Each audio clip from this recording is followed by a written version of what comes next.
गुलशन के परिवार को यही बोलने वाले हैं कि आपको अब एक्सेप्ट करना पड़ेगा हमको अपनी बहू बना के। So hello guys, welcome back to my YouTube channel Jaiprakash Kumar Prajapati. तो आज हम लोग बात करेंगे गुलशन और पारो का प्रेम कहानी के बारे में। तो आइए इसको हम देखते हैं। चलिए वीडियो को शुरू करते हैं।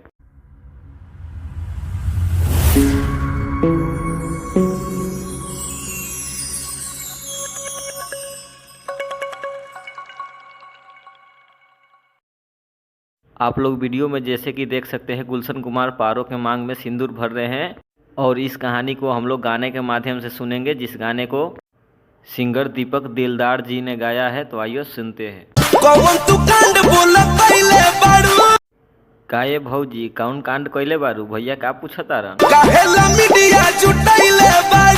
बोला भौजी कहला मीडिया जुटैले बारू?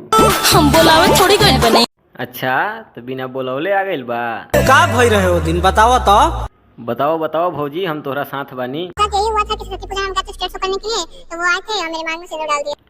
के तोहरा मांग में सिंदूर डाल दिल रहलस हो? गुलशन ए मर्दवा गुलशन, ले जा तोहर मेहरारू एने घूमतिया। अब तो सिंदूर डरा गइल बा, तो अब का करे के बा भौजी? कहीं मीडिया में चेहरा चमकावे के चक्कर में तो ना बारू भौजी? अगर चेहरा चमकाना था तो हम और कुछ नहीं करते। और कुछ का करबू भौजी? खोल के बताओ तनी। वीडियो अच्छा से नहीं बना सकते थे। हाँ? बात तो तोहर सही बा। तो तोहर ससुर जी का कहता रे? मेरे ससुर जी बोल रहे हैं कि हमको नहीं रखेंगे और हमको घूस दे रहे थे कि 3-4 लाख रुपए रखो और बात को मैनेज करो। तो ये बात पर तू का कहलू है? हम इतना ही बोलेंगे कि नहीं, हमको पैसा नहीं चाहिए, हमको गुलशन चाहिए। ठीक बा, मिली तो के गुलशन। और कुछ बताओ।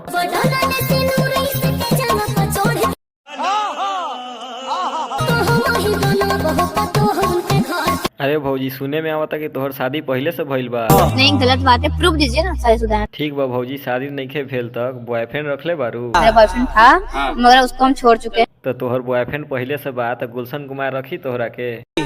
ब्याह के हमको रखेगा, सिंपल सी बात। ठीक बा भौजी, समझ गईनी तू नइखू माने वाला। तो जाते जाते का कहे के चाहता?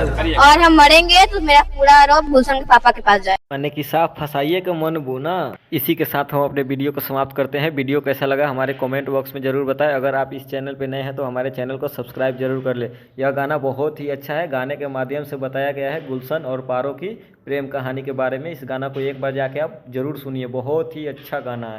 इस गाने का लिंक हमारे डिस्क्रिप्शन में है। इसी के साथ वीडियो को समाप्त करते हैं। मिलते हैं नेक्स्ट वीडियो में। धन्यवाद।